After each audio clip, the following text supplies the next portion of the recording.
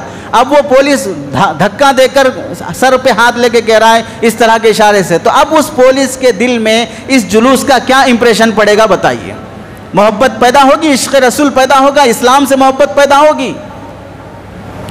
اس لیے بزرگوں، صحابہ اور اولیاء کے طریقے سے نہ ہٹو، صحابہ اور اولیاء کے طریقے سے نہ ہٹو۔ ان بزرگوں نے جتنا دین کو سمجھا ہے ہم اتنا دین کو نہیں سمجھ سکتے ہیں، اور نام جن اولیاء کا لے کر دھوکہ دیا جا رہا ہے، کل وہ اولیاء گریبان پکڑیں گے، ہمارے نام کا مس یوز کیا ہے تم لوگوں نے، ہمارا نام لے کر اپنے پیٹ پالے ہیں تم لوگوں نے۔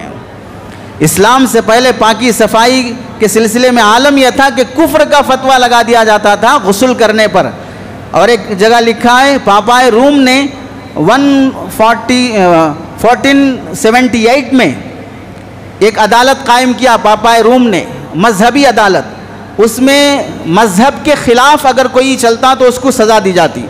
پہلی سزا جو اس عدالت میں دی گئی، کس کو دی گئی؟ 2000 لوگوں کو زندہ جلایا گیا اس عدالت کے فیصلے سے۔ کس وجہ سے؟ کہ یہ 2000 لوگ روزانہ غسل کرتے ہیں۔ بتائیے اسلام کہاں ہے اور عیسائی مذہب کہاں پر ہے؟ ہم نے پڑھا نہیں اسلام کو، تو اس واسطے جہاں وہ لوگ تھوکتے ہیں ہم وہاں پر سجدے کرنا چاہتے ہیں، جہاں وہ پیشاب کرتے ہیں ہم وہاں تکیہ ڈال کے سونا چاہتے ہیں، کیونکہ ان کی تہذیب، ان کا کلچر بہت معیاری ہے۔ اور وہ جو آج دکھ رہا ہے صاف ستھرا، وہ اسلام کی تعلیمات ہے جو ہم نے چھوڑا اور انہوں نے اپنایا، ہم نے ٹھکرایا اور انہوں نے اپنایا۔ یہ پاکی کے احکام اسلام کے احکام تھے جو مسلمان نے چھوڑا اور انہوں نے اپنایا ہے، اور ایسا داغ اور دھبا اسلام مسلمانوں پہ پڑا کہ مسلمان پاک صاف نہیں رہتا ہے، نہ اس کی ہوٹل پاک صاف رہتی، نہ اس کا گھر پاک صاف رہتا، نہ اس کے بچے پاک صاف رہتے، نہ ان کی مسجدیں پاک صاف رہتی۔ اللہ اکبر، مسجدیں اگر پاک صاف نہ ہوں تو پھر بتائیے کون سا مسلمان پاک صاف؟ اللہ کا گھر پاک نہیں ہے، صاف نہیں ہے، دھول پڑی ہوئی ہے، بال پڑے ہوئے ہیں، کچرا پڑا ہوا ہے۔ اللہ کے گھر کی ٹوائلٹ پان پراگ، گٹکا، سگریٹ، بیڑی، تمباکو سب سے مسجدوں کی دیواریں بھری ہوئی ہیں، تو پھر بتائیے اس قوم کی گندگی کا عالم کیا ہوگا؟ سڑکوں پر جب تھوکنا منع ہے، سڑکوں پر پیشاب کرنا منع ہے، تو خانہ خدا میں آ کر لوگ گندگی کر کے جاتے ہیں، تو پھر اس قوم کی برائی اور گندی سوچ کا کیا عالم ہوگا؟ کتنی بار مسجد کی کمیٹی درخواست کرتی ہے تھوڑا اعلان کریں، ابھی نئے نئے ٹوائلٹ بنائے ہیں، وہاں پان کھا کے نہ تھوکیں، سگریٹ پی کے نہ یہ کریں، فلاں گندگی نہ کریں، لیکن کون جواب دہ ہے؟ اللہ جب پوچھے گا میرے گھر کی حفاظت نہیں کر سکا، اور اوقاف کی بل پاس ہو کر مسجدیں غیروں کے ہاتھ میں جا رہی تھی، بابری مسجد ہاتھ سے چلی گئی، تاریخی مساجد پر دشمنوں نے قبضہ کر کے رکھا، اور ناحق اور گناہ کبیرہ کے مرتکب فاسق فاجر لوگوں کا مسجدوں پر قبضہ اور اڈا بنا کر غنڈہ گردی چلتی رہی۔ تم نے ان مسجدوں کی حفاظت کا تو کچھ کام نہیں کیا، لیکن جو مسجدیں تھیں ان کو گندا کر کے کون سا ثواب کما لیا؟ کس امید پر تم آج جنت میں جانا چاہتے ہو؟ یہ سوال اللہ کر لیں تو کیا جواب ہوگا؟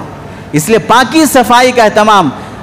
2000 لوگوں کو زندہ جلایا گیا اس بنیاد پر کہ وہ روزانہ غسل کرتے ہیں، اور تعجب کی بات سنیے، اسی عدالت میں 70,000 لوگوں کو عمر قید کی سزا ملی اس واسطے کہ وہ روزانہ ہاتھ منہ دھوتے ہیں۔ یہ ہے پاکی صفائی کا عالم برطانیہ اور یورپ کا۔ برطانیہ کا عالم یہ تھا کہ برطانیہ کے پادری جب باہر نکلتے تھے اپنے چرچ سے تو ان کی قبا پر، ان کے کرتوں پر جوئیں اتنی رہتی تھی کہ بازو چلنے والے پر بھی وہ جوئیں پڑتی تھی، اتنی گندگی رہتی تھی۔ اور اندلس میں جب مسلمانوں کی حکومت ختم ہوئی، وہاں کے عیسائی لوگ جب بادشاہ بنے تو اس میں سے ایک بادشاہ جس کا نام تھا فلپ دوم، اس نے پورے اسپین کے حمام خانے، باتھ روموں کو تالا لگا دیا کہ کوئی یہاں کا نیشنل، کوئی بھی یہاں کا رہنے والا غسل نہیں کرے گا۔ غسل کرنا ہمارے مذہب میں کرائم ہے، جرم ہے۔ یہ تھا اسلام سے پہلے کا عالم، حتیٰ کہ اس نے اپنے زمانے کے، اس بادشاہ نے، فلپ دوم نے اپنے زمانے کے علاقے کے گورنر، اشیبلا کے گورنر کو معزول کر دیا، نکال دیا، اس واسطے کہ وہ بادشاہ، وہ گورنر روزانہ ہاتھ منہ دھوتا ہے، وہ بادشاہ بننے کے قابل نہیں ہے۔ یہ سوچ تھی پاکی صفائی کے بارے میں عیسائیوں کی۔